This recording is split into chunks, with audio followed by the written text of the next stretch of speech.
অনেকদিন পরে আবার মায়েদেরকে একটু শাকসবজি খাওয়ার সুযোগ আসলো রমজান মাসে।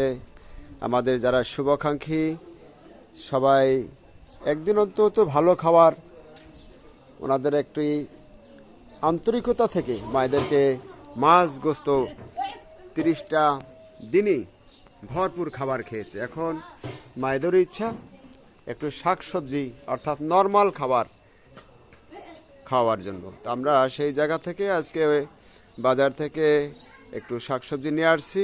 কি কি নিয়ে আসলাম আজকে আমাদের শুভাকাঙ্ক্ষীদেরকে দেখাবো, আমাদের সাথে থাকুন। বরিশালে কাউনিয়া হাউজিং বৃদ্ধ আশ্রম। ডাঁটা শাক একবারে তরতাজা, গ্রামের ঘরোয়াভাবে চাষ করা ডাঁটা শাক, চিংড়ি মাছ দিয়ে রান্না করব। আর সেই সাথে আছে পুঁই শাক, এগুলোও ঘরোয়াভাবে চাষ করা। অনেকে এই শাকগুলো খেতে অনেক পছন্দ। এগুলোও মজা করে রান্না করব আমাদের মায়েদের দুপুরবেলা খাওয়ার আয়োজনে। পাশাপাশি আরেকটি জিনিস আমাদের মায়েদের বেশি পছন্দ, পাতলা ডাল। এই যে পাট শাক দিয়ে রান্না করা হবে পাতলা ডাল, বেশি বেশি করে তেল পেঁয়াজ দিয়ে বাগার দিয়ে রান্না করা। আমাদের সাথে থাকবেন, নিমন্ত্রণ রইল। শাকের কথা জানতে পেরেছে সব মায়েরা ওয়ার্ডের, একে একে চলে আসতেছে। শাকের আনন্দ অনেক মায়েরা কোটাকুটিও করতেছে। আমাদের বৃদ্ধাশ্রম বরিশাল কাউনিয়া হাউজিংয়ের হ্যাঁ, সবাই শাক খাবার জন্য আনন্দে কোটাকুটি। আমাদের স্টাফদের সাথে মায়েরাও কোটাকুটি করতেছে। খুশি আজকে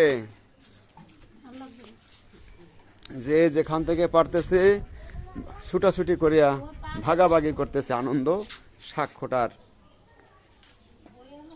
আমাদের কর্মীদের সাথে আমাদের বৃদ্ধ মায়েদের একটি অন্তরঙ্গ ভালোবাসা।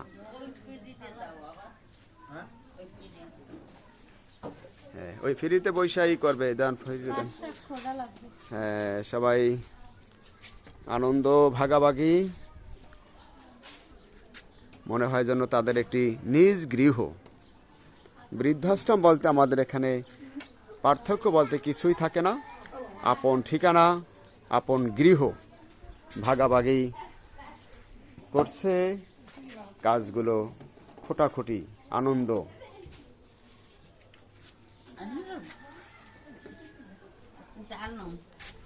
বাচ্চারাও আছে,